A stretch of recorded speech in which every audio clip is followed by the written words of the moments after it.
Ivan ആശാൻ തന്നെയാണ് നമ്മൾ വിളിക്കാറില്ല. അല്ല, ആശാന് കേരളത്തിനോടുള്ള സ്നേഹം കൊണ്ടാണ് നമുക്ക് ആശാനെ കിട്ടിയത്.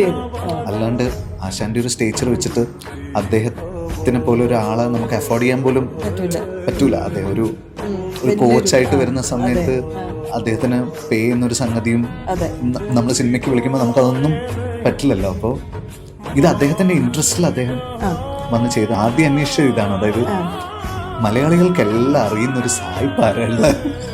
ആശാനെ എല്ലാവർക്കും ഇഷ്ടമാണ്, ആശാനും കേരളം ഇഷ്ടമാണ്, നിങ്ങളൊന്ന് ട്രൈ ചെയ്ത് നോക്കുന്നുണ്ട്. അങ്ങനെ ആശാന്റെ മാനേജറെ ഞങ്ങൾ കോൺടാക്ട് ചെയ്ത് ഇങ്ങനെ ഞങ്ങൾക്കൊരാഗ്രഹമുണ്ട്, ഞങ്ങൾക്ക് അഫോർഡ് ചെയ്യാൻ പറ്റുമോ അറിയില്ല, അപ്പോൾ ഒന്ന് സംസാരിക്കാൻ പറ്റുമോ എന്ന് ചോദിച്ചു.